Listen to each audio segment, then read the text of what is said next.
Hello my dear friends, great morning. Welcome to my channel SP Learning.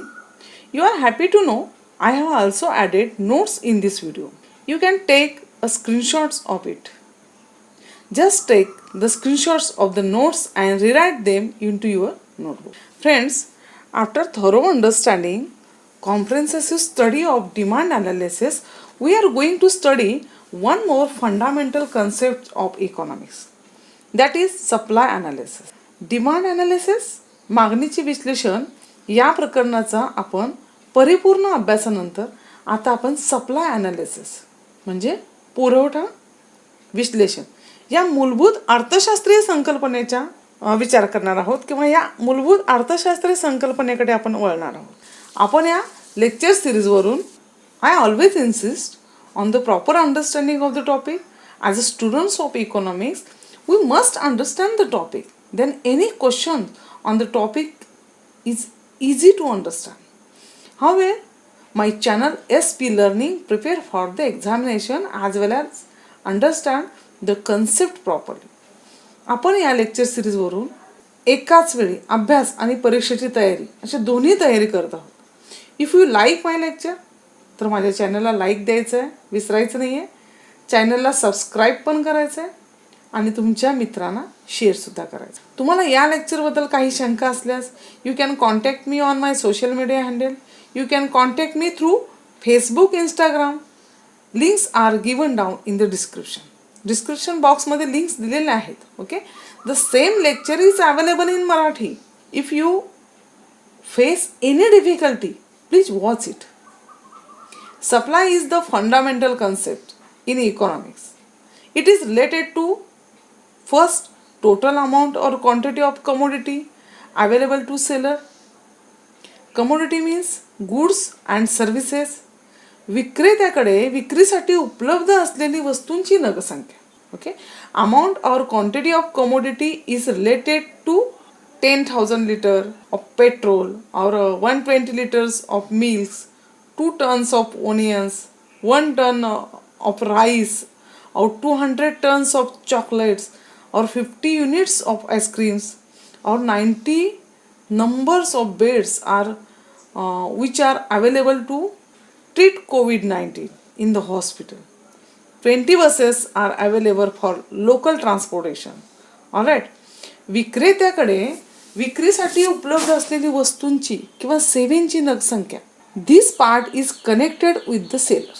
And second is total amount or quantity of the commodity available to the seller at specific price. Now the concept is connected with available commodity and its specific price. इथे मात्र विक्रीसाठी उपलब्ध असलेली वस्तूंची नगसंख्या, तिची विशिष्ट किंमत. The total amount of goods or services available for the sale at any specific price is known as supply. Okay, total amount of goods or services available for sale at any specific price is known as supply. विशिष्ट किंमत मिळाली तर वस्तूंची किती नगसंख्या विकण्यास विक्रेता तयार आहे. आलं लक्षात? For proper understanding of the topic we need to know 3 important concepts. These are total output. First is total output. Total output means एकूण उत्पादन. स्टॉक मीन्स साठा अँड सप्लाय मीन्स पुरवठा. सप्लाय म्हणजे पुरवठा. Supply is closely connected with this concepts. Now let us turn to total output. एकूण उत्पादन. Very simple to understand. एकदम सोपी संकल्पना आहे. टोटल आउटपुट, एकूण उत्पादन. Output in economics is the quantity of goods or services produced in the given time period by a firm, industry or country, whether consumed or used for further production. विशिष्ट कालावधीत एखाद्या फर्ममध्ये, उद्योगामध्ये किंवा देशामध्ये अर्थव्यवस्थेत उत्पादित केलेल्या वस्तूंच्या नगसंख्येची, अर्थव्यवस्थेमध्ये उत्पादित केलेल्या वस्तूंच्या नगसंख्येची एकूण बेरीज म्हणजे एकूण उत्पादन होय. एकूण उत्पादनाची मोजणी नगसंख्येत केली जाते. काही वेळेला एकूण उत्पादनाची मोजणी किमतीमध्ये सुद्धा केली जाते. म्हणजेच उत्पादनाची किंमत. फॉर एक्झाम्पल, तर एक्झाम्पल म्हणून घ्यायचं आहे. For example A farmer produced 250 ton of sugar cane, or he produced a sugar cane of 6 lakh rupees. किती? 6 lakh rupees. ओके. आता हा किमतीचा जो विषय तो आपण नंतर बघणार आहोत. आत्ता आपल्याला एक्झाम्पल घ्यायचं आहे, ते म्हणजे एकूण उत्पादनाशी रिलेटेड असणारं, एकूण आउटपुटशी रिलेटेड असणारं. In the year 2019, Domino's Pizza produced 400 million pizzas. Tata Steel produced 20 million tons of steel. Farmer in Maharashtra produced 25,000 tons of cotton. Sindhudurga and Ratnagiri farmers produced 27,000 tons of Alfonso mangoes. And Konkan recorded 35,000 tons of fishing. A list of all the goods or services produced in any year would be virtual endless. Now the production may be used for consumption. Output is result of any economic process that has used inputs to produce a product or service that is available for sale, or use somewhere else.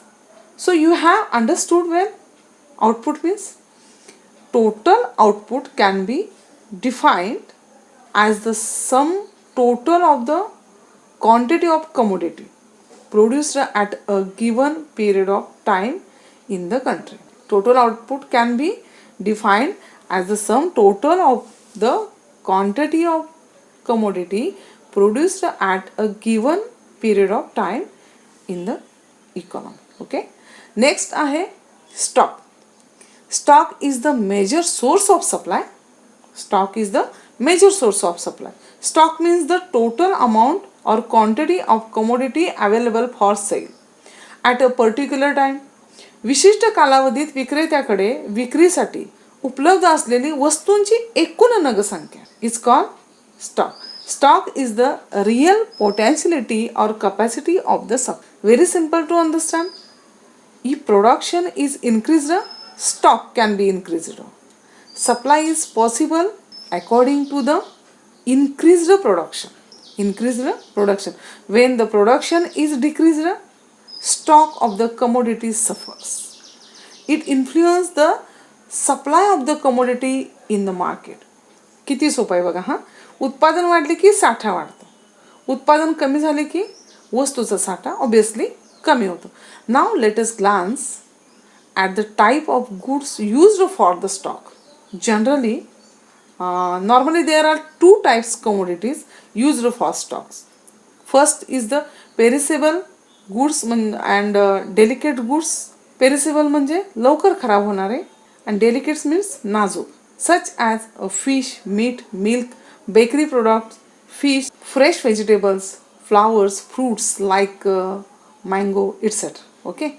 On the other hand, there are non-perishable goods म्हणजे टिकाऊ वस्तू like furniture, wood, steel, metals, garments, electronic goods, etc. etc. Just try to understand difference between them. या दिवाळीला विक्रीसाठी 100 आकाशकंदील आणले, त्यातले 10 शिल्लक राहिले, ठीक आहे, ओके, पुढच्या दिवाळीला विकूया, चालतं.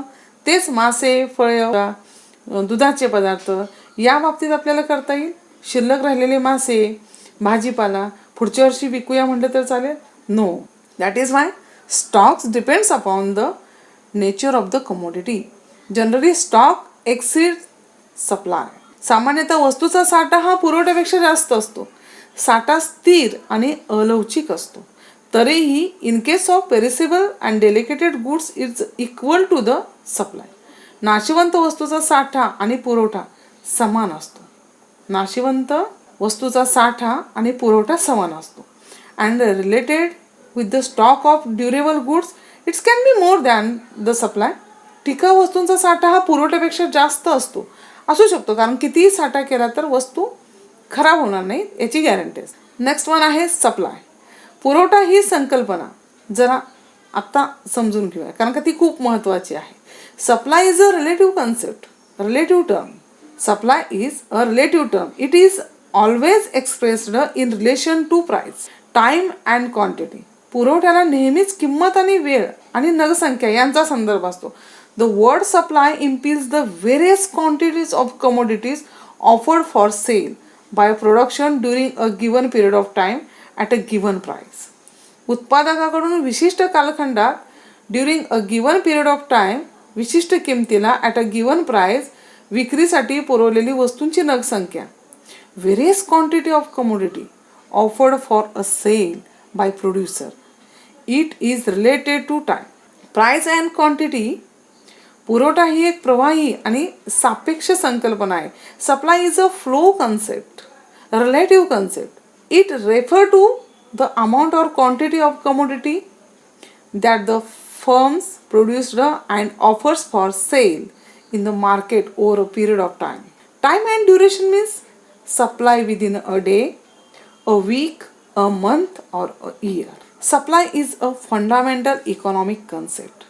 Supply is a fundamental economic concept that describes the total amount of the specific goods or services that is available to consume.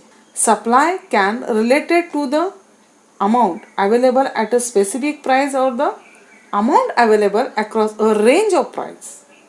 Let us see the definition of supply. Okay, ही व्याख्या लक्षात ठेवायची. Paul Antony Samuelson defines supply. Paul Anthony Samuelson was an American economist. Samuelson was an American economist. He was the first American to win the Nobel Memorial Prize in economic sciences. पुरस्कार देताना Swedish royal अकॅडमिकने त्यांच्याबद्दल गौरवाचे उद्गार काढताना म्हटले आहे की he has done more than any other contemporary economics to raise the level of scientific analysis in economic theory. आर्थिक सिद्धांतात वैज्ञानिक विश्लेषणाची पातळी वाढवण्यासाठी इतर कोणत्याही समकालीन अर्थशास्त्रज्ञापेक्षा पॉल सॅम्युएल्सन यांचे योगदान जास्त आहे. ओके, आता व्याख्या बघा. According to the Paul Samuelson, supply refer to relation between market price and the amount of goods that produced are willing to supply. Supply refers to relation between market price and the amount of goods that produced are willing to supply. Okay, supply means the seller is willing to sell certain amount of quantity of commodity out of his stock at a given price at a given period. विशिष्ट वेळी विशिष्ट किमतीला वस्तूंच्या साठ्यातील जो भाग प्रत्यक्ष बाजारात विक्रीसाठी आणला जातो त्याला सप्लाय असे म्हणतात. When a farmer produced 10 ton onion. बघा हा example. When a farmer produced 10 ton onion, 10 ton onion is his total output. त्याची एकूण उत्पादन 10 टन कांदा हे आहे. तोच त्याचा साठा सुद्धा आहे. ओके, तोच त्याचा स्टॉक सुद्धा आहे.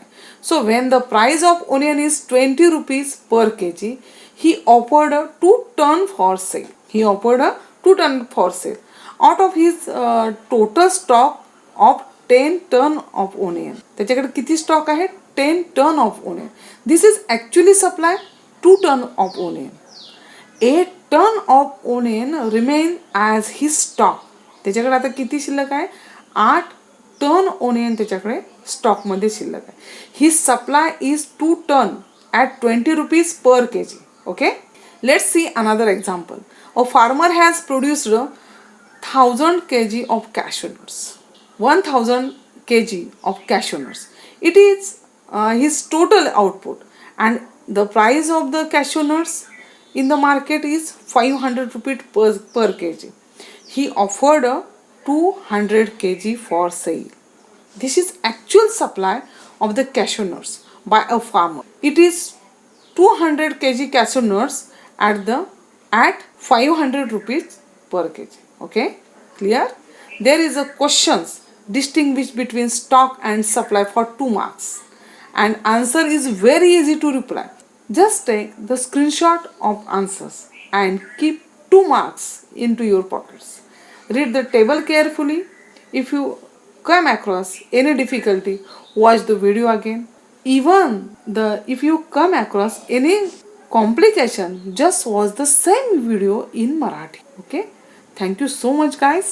Thank you so much.